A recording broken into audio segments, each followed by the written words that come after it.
मालाडमध्ये जिवंत काडतुसांसह एका गुन्हेगाराला अटक करण्यात आली। आरिफ इस्माईल शाह असं अटक केलेल्या आरोपीचे नाव आहे। बनावट पिस्तूल विकण्यासाठी येणार असल्याची माहिती मालवणी पोलिसांना मिळालेली होती आणि त्यानुसार पोलिसांनी सापळा रचत ही कारवाई केली। ताब्यात घेतल्यानंतर आपण दोन पंजांसमक्ष त्यांची ज्यावेळेस अंगझडती घेतली त्यावेळेस आपल्याला एक सिल्वर व काळ्या रंग असलेली एक बनावटी पिस्टल मिळून आलेलं होतं।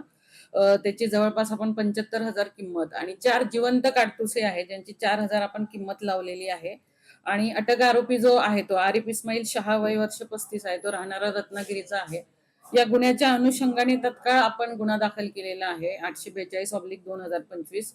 आर्म्स ऍक्टची कलम लावलेली आहे, आर्म्स ऍक्ट 325 आणि महाराष्ट्र पोलीस अधिनियमची 37(1)A 135 अन्वये आपण दाखल केला आणि त्या अनुषंगाने अजूनही त्याच्याकडे काय आपल्याला माहिती मिळते का तपास चालू पुढचा।